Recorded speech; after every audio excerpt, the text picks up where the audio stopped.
আপোনজনক হেৰুৱাৰ বেদনা আপোনজনেহে বুজি পায়। যোৰহাট চন্দন নগৰৰ নিবাসী অসম জ্যেষ্ঠ নাগৰিক সন্মিলনৰ প্ৰাক্তন শিক্ষা সম্পাদক, যোৰহাট জিলা জ্যেষ্ঠ নাগৰিক সন্মিলনৰ প্ৰতিষ্ঠাকালৰ সদস্য, বঙালপুখুৰী শাখা সাহিত্য সভাৰ প্ৰাক্তন সভাপতি, অৱসৰপ্ৰাপ্ত জ্যেষ্ঠ খণ্ড উন্নয়ন বিষয়া, লেখক আৰু সমাজকৰ্মী জীৱকান্ত গগৈৰ মৃত্যুৱে আজি সকলোকে গভীৰ শোকত পেলাইছে।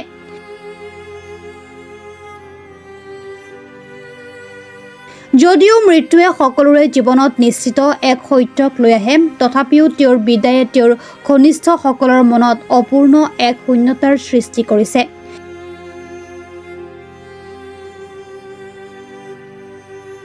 আজিৰ এই দিনটোত যোৰহাটৰ চন্দন নগৰৰ নিজ গৃহত প্ৰয়াত জীৱকান্ত গগৈৰ আদ্য শ্ৰাদ্ধ অনুষ্ঠিত হৈছে। এই দিনটোত তেওঁৰ স্মৃতিত এক শ্ৰদ্ধাঞ্জলি অনুষ্ঠানৰ আয়োজন কৰা হয়, য'ত বিভিন্ন ক্ষেত্ৰৰ বিশিষ্ট ব্যক্তি আৰু তেওঁৰ অনুৰাগীসকল উপস্থিত থাকে। সকলোৱে হৃদয়স্পৰ্শী ভাষাৰে তেওঁৰ সৈতে কটোৱা মুহূৰ্তসমূহ সোঁৱৰিলে। তেওঁক এক নিৰ্বাণ, এক জ্যোতিষ্মান ব্যক্তিত্ব বুলি আখ্যা দি তেওঁৰ স্মৃতিত লিখা বিভিন্ন প্ৰবন্ধ আৰু অতি সাৱলীল ভাষাৰে লিখা আখ্যানসমূহৰ সংকলনেৰে নিৰ্বাণ এক জ্যোতিষ্মান ব্যক্তিত্ব নামৰ এক স্মৃতি গ্ৰন্থ উন্মোচন কৰা হয়।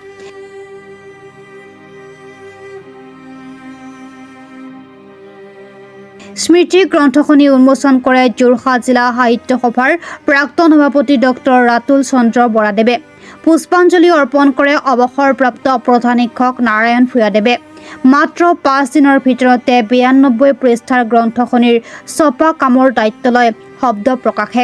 তেওঁৰ আদৰ্শ, চিন্তা চৰ্চা আৰু সমাজত তেওঁ আগবঢ়োৱা অনন্য অৱদানৰ আখ্যানসমূহে জীৱকান্ত গগৈক সদায় আমাৰ মাজত জীয়াই ৰাখিব।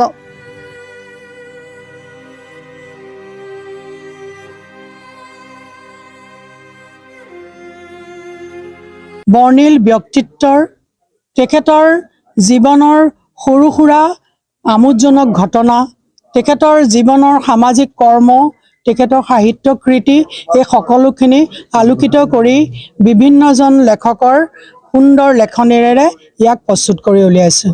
আজি এইখন সম্পাদনা কৰিছে আমাৰ উপদেষ্টা হিচাপে আছে পবিত্ৰ কুমাৰ দত্ত ডাঙৰীয়া, সভানেত্ৰী হিচাপে, সভাপতি হিচাপে মই বন্তি মহন্ত আছোঁ, আৰু মোৰ দুইফালে থকা দুজন ব্যক্তি, অৰুণ চন্দ্ৰ ভূঞা আৰু এয়া বিউটি ডেকা। আমি সকলোটিয়ে এইকেইদিন আৰু এই গোটেইখিনি কৰোঁতে যথেষ্টখিনি আমাৰ সময় কম, গতিকে আমি এই কম সময়ৰ ভিতৰতে এই স্মৰণিকাখন প্ৰকাশ কৰি উলিয়াইছোঁ। আৰু আমি এই ক্ষেত্ৰত শব্দ প্ৰকাশৰ স্বত্বাধিকাৰ ৰঞ্জিত গগৈদেৱক ধন্যবাদ জ্ঞাপন কৰিছোঁ।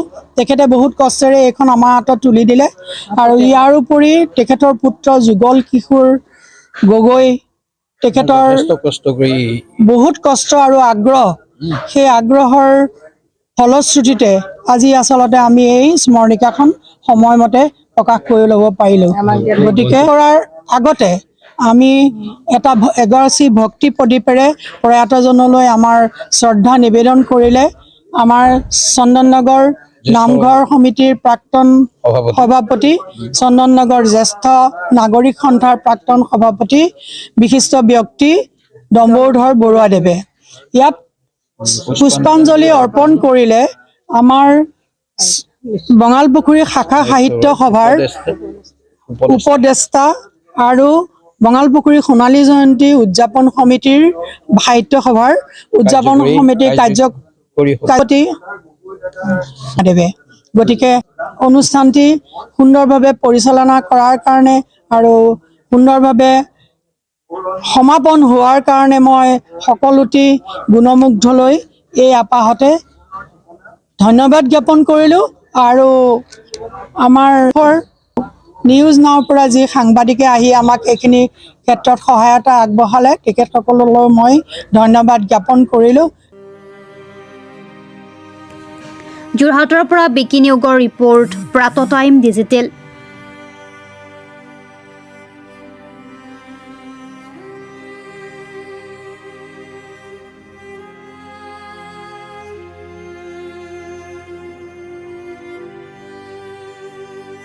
অসমৰ সংবাদ জগতখনৰ বাবে এক সুখবৰ। নৰূপ নহাজেৰে প্ৰায় 30 বছৰীয়া অভিজ্ঞতাপুষ্ট সাপ্তাহিক কবচ পুনৰ এবাৰ ৰাজ্যৰ মাজলৈ। স্বত্বাধিকাৰী প্ৰণীতা কলিতাৰ দ্বাৰা প্ৰকাশিত আৰু অমৰজ্যোতি প্ৰিণ্টাৰ্ছ, গুৱাহাটী কমাৰ্চ কলেজৰ বিপৰীত ফালে মুদ্ৰিত। আমাৰ ঠিকনা মুখ্য কাৰ্যালয় অসম ফৰেষ্ট স্কুল, হৰি মন্দিৰ পথ, গুৱাহাটী আৰু অস্থায়ী কাৰ্যালয় Kalita market, Bijoynagar, Kamrup, Assam.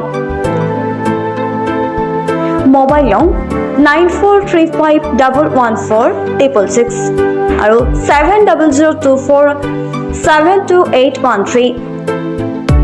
Mail ID probhatiahom@gmail.com।